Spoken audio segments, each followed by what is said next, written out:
In the summer of 1988, the world didn't go to Atlantic City to watch a boxing match. They went to watch a ritual sacrifice. At that moment in time, Mike Tyson wasn't just the heavyweight champion. He was a 218-pound wrecking ball made of muscle, trauma, and bad intentions. He was 34-0 with 30 knockouts. But there was one man standing in his way of becoming the undisputed Universal King, Michael Spinks. Spinks was no bum. He was an undefeated legend, a former Olympic gold medalist, and the man who had twice beaten the great Larry Holmes. People thought Spinks' unorthodox style might actually be the puzzle Tyson couldn't solve. They were wrong. The 1988 version of Mike Tyson didn't solve puzzles. He demolished the building they were kept in.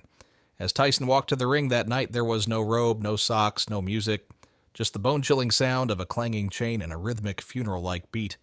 When the cameras panned to Michael Spinks' face during the introductions, the fight was already over. Spinks looked like a man standing before a firing squad. He looked terrified. The bell rang, and what followed was the most clinical 91 seconds in the history of the sport.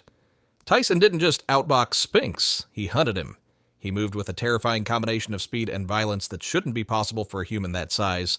Within seconds, a left hook to the body and a right to the head forced Spinks to do something he had never done in his entire career: take a knee. Spinks got up, but his soul was already gone. Tyson immediately closed the distance and uncorked a short, devastating right hand that sent Spinks crashing through the ropes. His legs stiffened in a terrifying display of raw power. That 91-second demolition didn't just unify the belts, it ended an era. Michael Spinks, a world-class warrior, never fought again. Tyson had quite literally punched a legendary champion into retirement. But why was 1988 Tyson so different from any other version? It was the final year of the Cus D'Amato system. Under the watchful eye of trainer Kevin Rooney, Tyson was a master of the peekaboo style. He wasn't just a brawler, he was a defensive genius. He was constantly moving his head, slipping jabs by centimeters, and exploding from angles his opponents couldn't even see. He was a 22-year-old at the absolute peak of his physical powers, possessing the speed of a lightweight and the power of a supernatural force.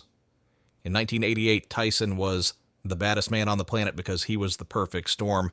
He had the discipline instilled by his late mentor, the raw anger of his Brooklyn upbringing, and a body that felt no pain. If you were a heavyweight in 1988, your goal wasn't to win, it was to survive. And as Michael Spinks found out, even that was asking too much. In 1988, Mike Tyson didn't just wake up as a champion, he was forged in a routine that would have broken most Olympic athletes. While his opponents were still sleeping, Tyson was already at war. His day began at 4 a.m. with a 5-mile run, usually in the freezing dark of the Catskill Mountains. But this wasn't just cardio. Tyson ran at that hour because he knew his opponent wasn't doing it. He wanted to own the morning so he could own the man.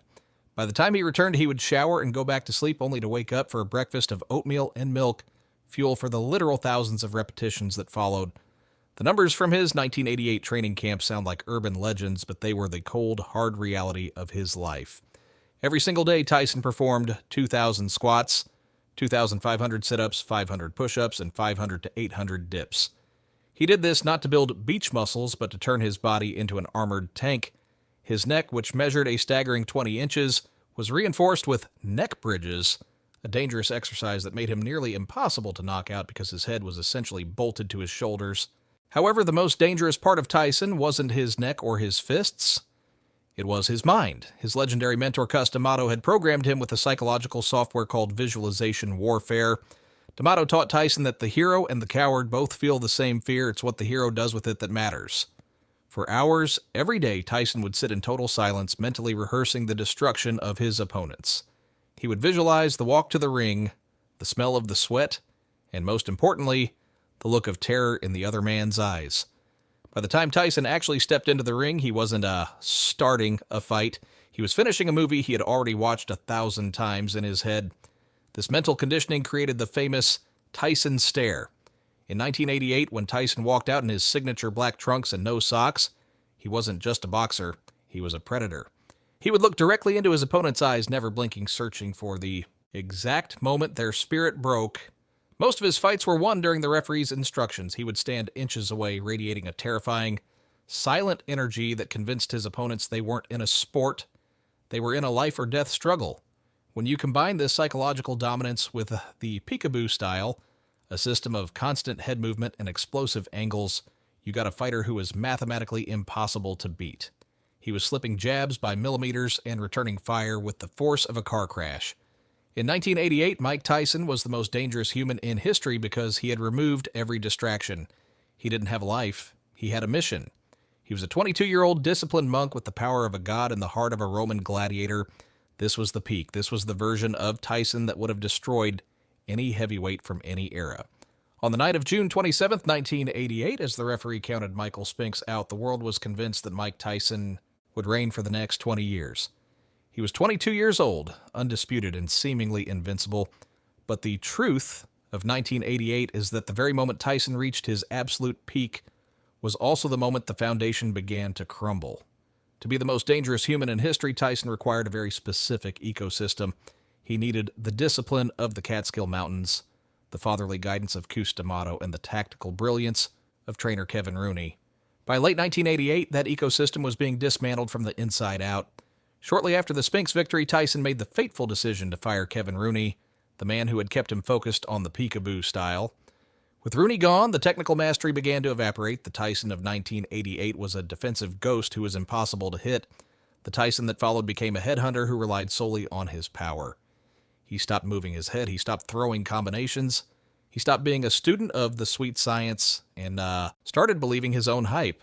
The vacuum left by his original team was filled by promoters and influencers who saw Tyson not as a human being but as a cash cow. His personal life became a tabloid circus, and his training camps, once legendary for their monastic discipline, turned into parties. The 4 a.m. runs were replaced by late nights, and the 2,000 squats were replaced by complacency. The world didn't realize it yet, but the 1988 monster was already dying. When he stepped into the ring against Buster Douglas in 1990, he was a shadow of the man who destroyed Spinks. He was flat-footed, predictable, and mentally absent. The greatest upset in sports history wasn't just about Douglas's bravery. It was about the fact that the 1988 system had been completely deleted. This is the tragedy of Mike Tyson. Most athletes grow and improve in their mid-20s, reaching their prime at 28 or 29. But because of the loss of his mentors and the chaos of his inner circle, Tyson's prime was compressed into a tiny window that slammed shut before he even turned 24. When boxing historians talk about the most dangerous human in history, they aren't talking about the Tyson who went to prison, or the Tyson who bit Holyfield's ear, or the Tyson who fought Jake Paul. They're talking about that specific, terrifying version from 1988. They're talking about the man who possessed the speed of a cheetah, the power of a sledgehammer, and the discipline of a samurai.